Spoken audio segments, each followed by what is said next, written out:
దేవునికి స్తోత్రం కలుగును గాక.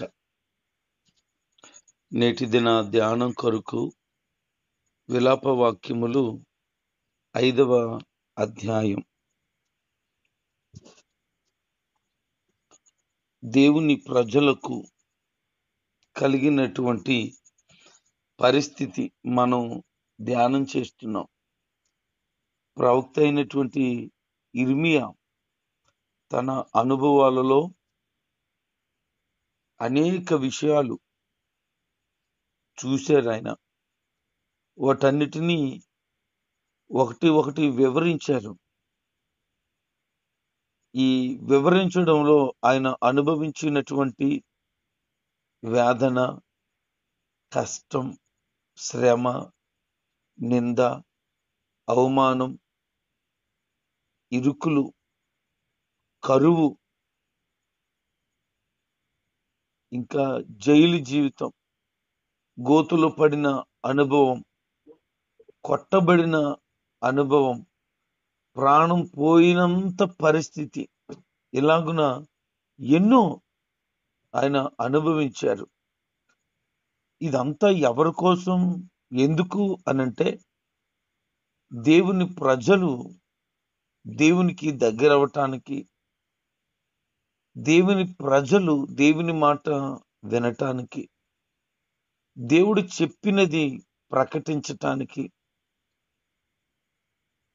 ఆయన ప్రజలకు ఒక మాదిరిగా ఉండటానికి దేవుడు ఇర్మియాను ఎన్నుకున్నాడు. దేవుడు ఎన్నుకోబడిన వ్యక్తి ఇన్ని రకాలైన అనుభవాలు, పరిస్థితులు సంభవించాయి. ఆయన రాసినటువంటి ఇర్మియా గ్రంథం కానీ, ఈ విలాప వాక్యాలు కానీ చాలా విశిష్టత కలిగినవి. ఈ విలాప వాక్యాల్లో చివరి అధ్యాయాన్ని మనం ధ్యానం చేస్తున్నాం. ఈ చివరి అధ్యాయంలో ఆయన ప్రజల యొక్క వేదనకరమైన స్థితి మరొకసారి గమనిస్తూ, వారు ఏమయ్యారు, చివరికి వారి హృదయాలు ఏమయ్యాయి అనే విషయాలు ముగిస్తూ ఉన్నాడు. వారు అంటున్నారట, దేవా యెహోవా, మాకు కలిగిన శ్రమ ఒకసారి జ్ఞాపకం చేసుకో, మా మీద దృష్టి ఉంచు, మేము ఎలాంటి నిందలను, అవమానాలను మా పరిస్థితులు అనుభవిస్తున్నామో ఒక్కసారి జ్ఞాపకం చేసుకో అని మాట్లాడుతున్నారు. వారు చాలా చితికిపోయి, నాశనమైపోయి, ఇక లేని పరిస్థితికి వచ్చేస్తే ఆ మిగిలి ఉన్న శేషం మాట్లాడుతున్న మాటలు కనబడుతున్నాయి. మరి ఇప్పటి వరకు వారిలో మార్పు రాకపోవడం, వారు శత్రువుల చేతికి అప్పగించబడడం, భయంకరమైన వేదన వారు భరించవలసి రావడం, ఇవన్నీ జరిగాయి. ఇక చివరికి వచ్చేటప్పటికి వాళ్ళు ప్రభుతో చెప్తున్నారు, మమ్మల్ని జ్ఞాపకం చేసుకో. మా పరిస్థితి ఎలాగుందనంటే, మా దేశం పరాయి వాళ్ళ చేతుల్లోకి వెళ్ళిపోయింది. మా ఇళ్ళేమో అన్యులొచ్చి ఆక్రమించేసుకున్నారు. మేము దిక్కు లేని వారమై ఉన్నాం. ఎలాగున్నామనంటే తండ్రి లేని ఒక అనాథుల్లాగా ఉన్నాం. మా అమ్మేమో భర్త లేని పిల్లలు, భర్త లేని భార్యలాగా అయిపోయింది. పిల్లలమైన మేము చాలా శ్రమను అనుభవిస్తున్నాం. మా బతుకు ఎలాగుందనంటే డబ్బులతో నీళ్లు కొనుక్కొని తాగే పరిస్థితికి వచ్చింది. పొలాలు కొనుక్కుంటున్నాం. మా మెడ మీద ఎలాగుందంటే శత్రువులు ఎక్కి తొక్కుతున్నట్లుంది. మేము బాగా అలసిపోయాం.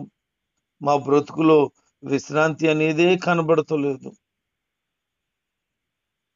ఇక తప్పక కర్మ గాలిపోయి, తిండి లేక పొట్టకూటు కోసమని శత్రువులకు లోబడిపోయాం. ఐగుప్తీయులకి, అశూరీయులకు కూడా లోబడిపోయి బతుకుతున్నాం. అలా ఉంది మా బతుకు. ఏం చెయ్యాలయ్యా? ఇంత పరిస్థితి అయిపోయింది. పొట్టకూటు కోసం మా జీవితాల్ని అమ్మేసుకున్నాం మేము అని వారు మాట్లాడుతున్నారు.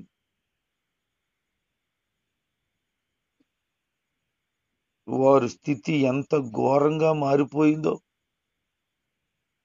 వారు అనుభవించుచున్న ఈ క్షోభ వారు చెబుతున్నప్పుడు మనం అర్థం చేసుకోగలుగుతాం.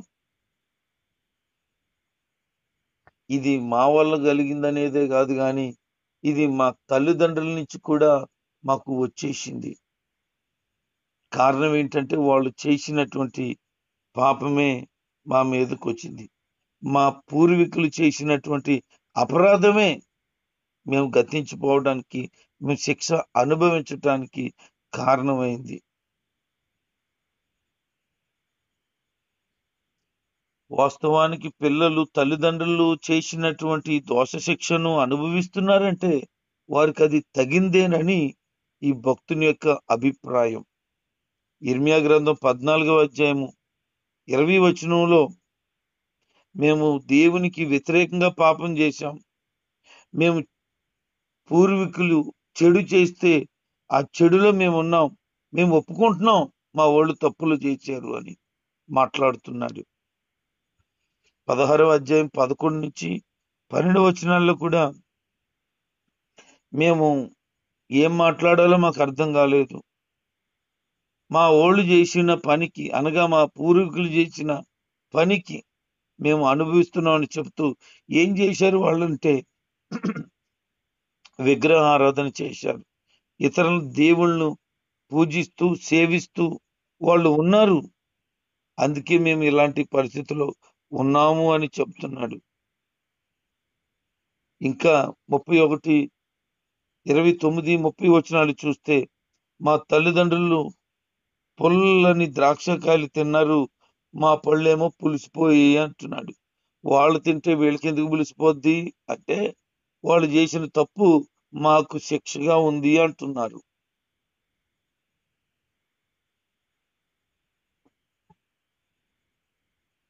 తల్లిదండ్రుల దోషం పిల్లల మీదకి వస్తుందా అనేది ఒక పెద్ద ప్రశ్న.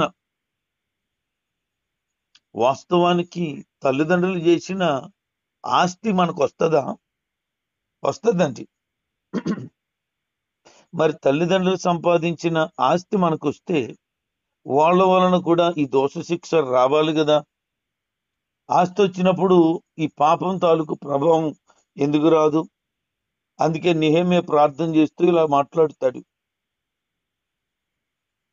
మా తల్లిదండ్రుల అపరాధాలను మేము ఒప్పుకుంటున్నాం, మా పూర్వీకులు చేసిన పాపాలను నేను ఒప్పుకుంటున్నాను, మన్నించు ప్రభువా అని నెహెమ్యా కూడా ప్రార్థన చేస్తాడు.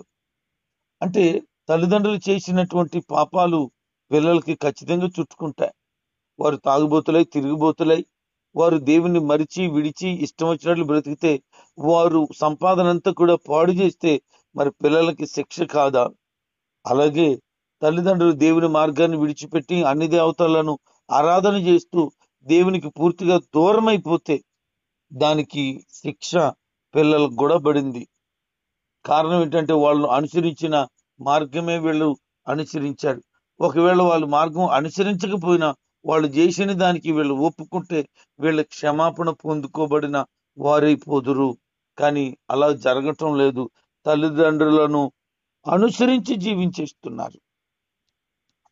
అందుకనే వాళ్ళ తల్లిదండ్రుల యొక్క దోషాన్ని భరించక తప్పట్లేదు. మా బ్రతుకులు అంత ఘోరంగా ఉండడానికి గల కారణము ఇదే అని అంటున్నాడు. గుణపాఠాన్ని వాళ్ళకి చెప్తున్నాడు దేవుడు. వాళ్ళు సరిగ్గా నేర్చుకోబోతున్నారు. వారిని పాలించడానికి క్రూరమైన శత్రు సైన్యాలకి వారి మీద అధికారం ఇచ్చేశాడు దేవుడు. వారి ప్రాణం ఆపద పాలైపోయింది. వారు నిరుపేదరికానికి దిగజారిపోయారు. వారి ఆనందం శత్రువులు దోచుకున్నారు. కారణం వారు చేసిన పాపాలే. బాధలు, దుఃఖం, నాశనం వారు చేసినటువంటి పాపాలే కారణమైపోయాయి. మరి ఈ రోజున నీ జీవితంలో దేవునికి నచ్చని కార్యాలు ఉన్నాయా? ఇంకా అలాగే బ్రతుకుతున్నావా? నీ చెడుతనాన్ని విడిచిపెట్టావా? పరిశుద్ధంగా బ్రతకటానికి సిద్ధపడ్డావా? ఏమైపోయింది వారి పరిస్థితి అనంటే, తల్లిదండ్రులు చేసిన దోషానికి పిల్లలు కూడా అనుభవించాల్సిన పరిస్థితి వచ్చేసింది. పిల్లలట, యవనస్తులట తిరగట్రాయి మోస్తున్నంత బరువు మోస్తున్నారట. చిన్నపిల్లలేమో పుల్లల మోపు మోసేస్తున్నారట. యవనస్తులు పాటలు లేవు, వారి హృదయం బద్దలాసిపోయిన పరిస్థితి అయిపోయింది. వారి జీవితంలో సంతోషం లేదు, నాట్యం లేదు. వాళ్ళ తల మీద ఉండవలసినటువంటి కిరీటం, గౌరవాలు లేవు. మేము పాపం చేశాం, దానికి మాకు ఇది శిక్ష. దీనివల్ల మాకు ధైర్యం కూడా జడిపోయింది. మా బ్రతుకులు ఎలాగున అయిపోయాయి. సియోను అనగా యెరూషలేము, యెరూషలేం పర్వతం మీద మా బ్రతుకులు పాడైపోయాయి. మా బ్రతుకులు ఎలాగున్నాయంటే నక్కలు తిరుగుతున్న పరిస్థితి అయిపోయింది. అంటే పూర్తిగా నాశనం అయిపోయింది. యెరూషలేము నక్కలకు నివాస యోగ్యమైన పరిస్థితికి వచ్చేసింది. ఇలా ఉందయ్యా మా పరిస్థితి అని చెప్పుకుంటూ వాళ్ళు బాధపడుతూ, నీవు నిత్యము యెరూషలేములో ఉంటావు కదా, నీ సింహాసనము అదే కదా, నువ్వెప్పుడు తరతరాలకు దానినే కదా కోరుకున్నావు, మమ్మల్ని ఎప్పుడు మర్చిపోతావెందుకు, మమ్మల్ని ఇంతకాలం విడిచిపెట్టావెందుకు అంటూ వాళ్ళు మాట్లాడుతున్నారు. శత్రువులకు మమ్మల్ని ఎందుకు అప్పగించేశావు, మా పరిస్థితులు ఇలాగైపోవడానికి గల కారణం చాలా విచారం మాకు కలుగుతుంది అంటూ వాళ్ళు పశ్చాత్తాపం కలుగుతుంది, కనబడుతుంది. పశ్చాత్తాపానికి మించిన ప్రాయశ్చిత్తం లేదు.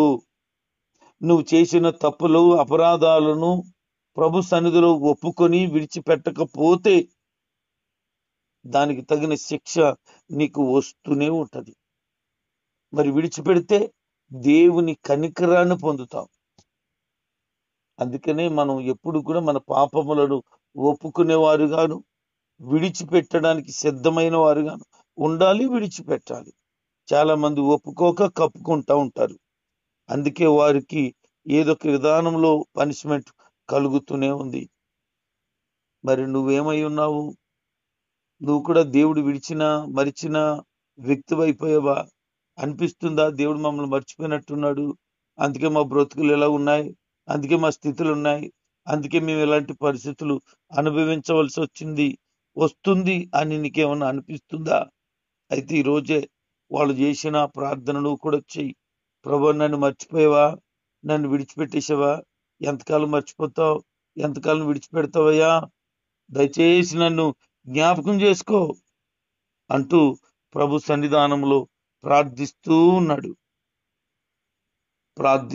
ఉన్నారు. ఇర్మియా ప్రవక్త అయితే వాళ్ళ కోసం కన్నీరు మున్నీరై కారుస్తున్నాడు, విలపిస్తున్నాడు దేవుడి సన్నిధిలో. అంత ఏడవలసిన పరిస్థితి ఎందుకు ఏడుస్తున్నాడు? అయ్యో, ఇన్ని సంవత్సరాలు వాక్యాన్ని బోధించేనే వీళ్ళలో మార్పు వస్తుంది, పశ్చాత్తాపం వస్తుంది, దేవుని వైపు తిరుగుతారని ఆశపడ్డానే. 40 సంవత్సరాల సుదీర్ఘమైన అద్భుత పరిచర్యలో ఒక్కడు కాకపోతే ఒకడైనా మారు మనసు లేదాయే, కొద్దిమంది అయినా దేవుని బిడ్డలుగా మారలేకపోయారాయే అని బాధపడుతున్నాడు. సేవకులు సేవ చేస్తుంటారు, కొంతకాలం సేవ చేసినా ఒక ఆత్మ కూడా రక్షించబడదు. ఇంకా కొంతకాలం సేవ చేయటానికి సిద్ధపడి చేస్తారు, కానీ ఆత్మలు రావు, రక్షణలో నడిపించబడరు ప్రజలు. ఏంటి, నేను ఇంత కష్టపడి సేవ చేస్తున్నాను, కొంతమంది కూడా రాలేదు, కొంతమంది కూడా రక్షణలో నడిపించబడలేదు, నేను సువార్త ప్రకటిస్తున్నాను, ఇంటింటికి వెళ్ళి ప్రార్థన చేస్తున్నాను, ప్రార్థనకు రావట్లేదటి, లేకపోతే మందిరానికి రావట్లేదటని బాధపడతాం. ఇర్మియా ప్రవక్తను గుర్తు చేసుకుంటే ఆయన 40 సంవత్సరాల సేవలో అసలు రక్షణ కార్యమే జరగలేకపోయింది, మారు మనసులే లేవంట వాళ్ళకి, అయినా బోధించడం ఆపలేదు. నోవహు కాలంలో 100 సంవత్సరాల ప్రకటన చేశాడు, ఎవడు అనలేదు, అందుకే జలప్రలయం మొత్తం కొట్టిపోయారు. అంటే ఒక సేవకుడు సువార్త ప్రకటన చేస్తే వెంటనే జనాలు వచ్చేస్తారు, సంఘం కట్టిస్తాను, ఇక అంతే డామ్ డూమ్ తీసుకుని ఇలాగ అయిపోతాను అని ఫీల్ అవసరం లేదు. ఎందుకంటే దైవ చిత్తానుసారంగా దేవుడు నడిపించుకుంటాడు. కనిపెట్టు, ఒకవేళ ఎవరు రాలేదా, సువాసంతో ఉండి ప్రార్థన చేయడమే వాళ్ళకి ఏంటి చెట్లకు గోళ్ళకు చెప్పినట్లుగా వాక్యం చెప్పడమే, ఎవరో ఒకరి జీవితాలు ఏదో ఒక రోజున తప్పకుండా ప్రయత్నము ఫలిస్తుంది. ప్రభునందు ప్రయాస వ్యర్థము ఎప్పటికీ కాదు. ఈ సూత్రం కనుక తెలుసుకుని ఉంటే ప్రతి సేవకుడు భారంతో ప్రార్థన చేస్తాడు, భారంతో పరిచర్యను కడతాడు. 100 మంది అని కాదు, అప్పగించబడిన వారు, వచ్చిన వారు, వారందరూ కూడా ప్రభు రాకడలో ఎత్తబడేవారైపోతారు. అందుకని పరిచర్య అనేది సామాన్యమైనది కాదు. చాలా మంది ఏమనుకుంటారంటే పాస్టర్ గారి పని ఏముంది, ఇలాగెళ్తారు, 4 మాటలు చెప్తారు, ఓహో బోల్డన్ని వచ్చేస్తాయి, వీళ్ళకేంటి మెయింటెనెన్స్ బ్రహ్మాండం చేస్తారు అనుకుంటారు.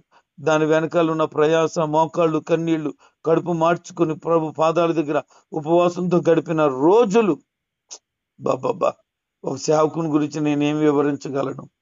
ఒక సేవకుడిగా నాకు తెలుసు, తినడానికి లేకుండా ఉన్న రోజులు ఉన్నాయి, తినడానికి ఉండి తినకుండా ఉపవాసం ఉన్న రోజులు ఉన్నాయి. శరీరం అంతా అలిసిపోయి మంచం పట్టిస్తే అయ్యో నా ప్రజలు బలహీనలో ఉన్నారు, కష్టాల్లో ఉన్నారు, ఇబ్బందులు పాలైపోయి ఉన్నారు అని బలహీనంగా ఉన్న మంచం దిగి మోకరించిన రోజులు ఉన్నాయి. ప్రతిరోజు ప్రభు సన్నిధిలో మోకాళ్ళు వేస్తున్న రోజులు కూడా ఉన్నాయి.